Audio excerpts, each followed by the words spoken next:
నమస్తే. శ్రీ పరంజ్యోతి భగవతి భగవాన్ గారి అద్భుతం.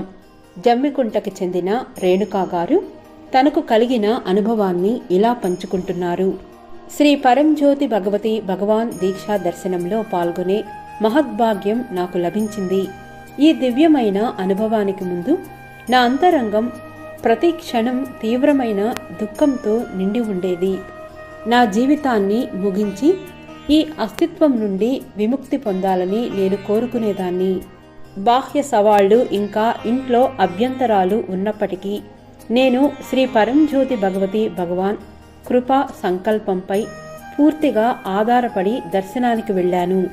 దీక్షా దర్శనం కోసం దాసాజీ గారు నిర్వహించిన తరగతి సమయంలో నా భయాలు, సందేహాలు, గందరగోళం అన్నీ తక్షణమే కరిగిపోయి వాటి స్థానంలో వర్ణించలేని శాంతి, ఆనందం నిండిపోయాయి.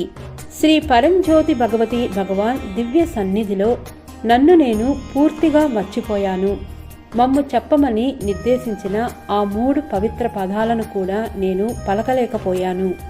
ఒక్కొక్కరం వ్యక్తిగతంగా దీక్ష ఆశీర్వాదం పొందడం అద్భుతంగా మాటలకు అందని అనుభూతిగా అనిపించింది.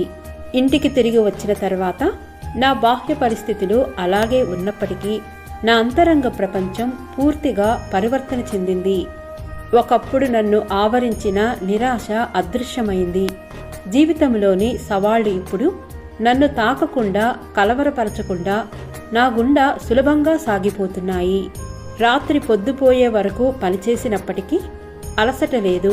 అపరిమితమైన ఆనందం, శక్తి ఇంకా ఉత్సాహం మాత్రమే ఉన్నాయి. ఇంతకుముందు నేను నిరంతరం ప్రణాళికలు వేసుకుంటూ ఆందోళన చెందుతూ జీవించేదాన్ని. నెరవేరని విషయాల పట్ల బాధతో శ్రీ భగవానును ప్రశ్నించేదాన్ని కూడా.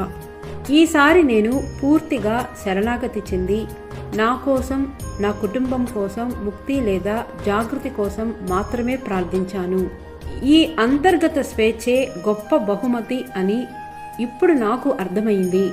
ఈరోజు జీవితం నియంత్రణ గాని, పోరాటం గాని లేకుండా సహజంగా, సులభంగా సాగిపోతోంది.